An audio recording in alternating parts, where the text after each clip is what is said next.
So you were semi-retired for a bit. Talk a little bit about kind of that journey, because when you start businesses as a founder, you kind of have this idea to exit and then maybe have that ability to no longer have to work, right? You have enough capital that you generated from an exit or Hmm. exits that is then kind of funding your life for forever, essentially.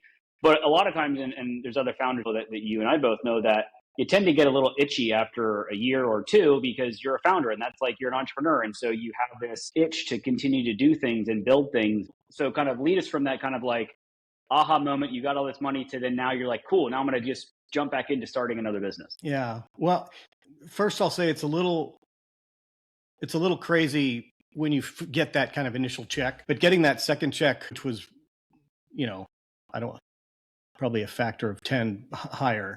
It's odd. You're right, though, just with basically nothing to do. You go from basically a full calendar, right? Like meetings. And I was in those because as a technical founder, I wrote most of the code for my product, right? 90% of it. So you've got strategy meetings, you've got product meetings, you've got M&A due diligence that you're doing. And you go from all of that, like 50 hours a week-ish, to nothing. And it's just like, you really don't know what to do with yourself. It's a little kind of crazy. You're just kind of stuck.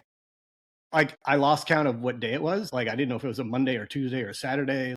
Because there's nothing framing your day. You wake You don't up have to go to an whenever you office. want. You don't have to wake up and do something. You're just... No, it's not like I'm checking in and doing email. Like, I literally, one day it was just gone. And it's the weirdest thing. So your brain kicks in. You're like, okay, so what am I going to do? Am I going to do nothing for the rest of my life? Or like, what am I going to do? Obviously, I like to collect whiskey, but I can't drink that all day. That would be very that unhealthy. could be a big problem.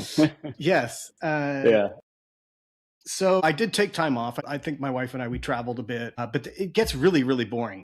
Like, honestly, I think being an entrepreneur, being a builder, it's in your DNA. And when that aspect of your life comes to like a grinding halt immediately, you just get antsy. You're like, okay, what am I going to do next? So I looked at starting a VC, like a micro VC fund. So you just you find all these like little things to take up your time. You're kind of figuring out which path to go down.